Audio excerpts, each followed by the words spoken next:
In a small village where mornings began with the sound of birds and the smell of fresh soil, lived a woman named Aarohi. Her days started before the sun rose. She carried water, helped her mother cook, cared for her siblings, and worked quietly, without complaint. But inside her heart lived a dream that went beyond the fields, beyond the dusty roads, beyond the village that had given her love, but very little choice. Aarohi wanted to work. She wanted to earn. She wanted to support her family and stand on her own feet. But dreams like hers were not welcomed easily. The villagers whispered, "Cities are not safe for girls. A woman's place is at home." Even her parents were afraid, not because they didn't love her, but because the world had taught them to fear it. Every night Aarohi cried silently, hiding her tears so no one would see her breaking. There was only one person who truly understood her brother. He had seen her strength.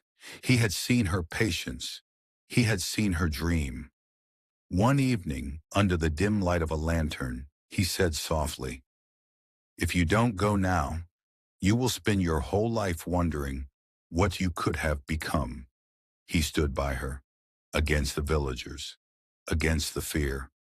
And finally, with heavy hearts and hopeful prayers, her parents said yes. The day Aarohi left the village, she touched her parents' feet, hugged her siblings tightly, and held her brother's hand a little longer than usual. She didn't know what waited for her in the city. She only knew she had to try. The city was nothing like her dreams. It was loud, it was fast, and it was unforgiving. She was ignored, rejected, judged for her accent and her clothes. Some nights she went to sleep hungry. Some days she questioned her courage. There were moments when giving up felt easier than going on. But then she remembered her brother's belief and her parents' worried faces, and she chose to stay. After weeks of struggle, Aarohi found a small job.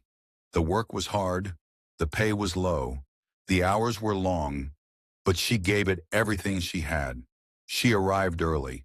She learned quickly. She helped others, and she never complained. Days turned into months.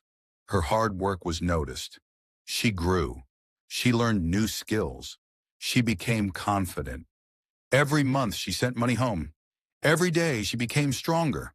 The girl who once doubted herself was slowly becoming unstoppable. Years later, Aarohi stood tall, independent, respected, unafraid. She had become the best version of herself. And then she went back home. The village looked the same, but everything felt different. The same people who once doubted her now looked at her with respect. Her parents stood taller, her siblings smiled brighter, and her brother, he simply smiled, because he always knew. Aarohi looked at the village girls and said, "Dreams don't belong only to cities. They belong to anyone brave enough to chase them." She didn't just change her life, she changed a mindset, because sometimes all it takes is one dream, one believer, and the courage to never give up.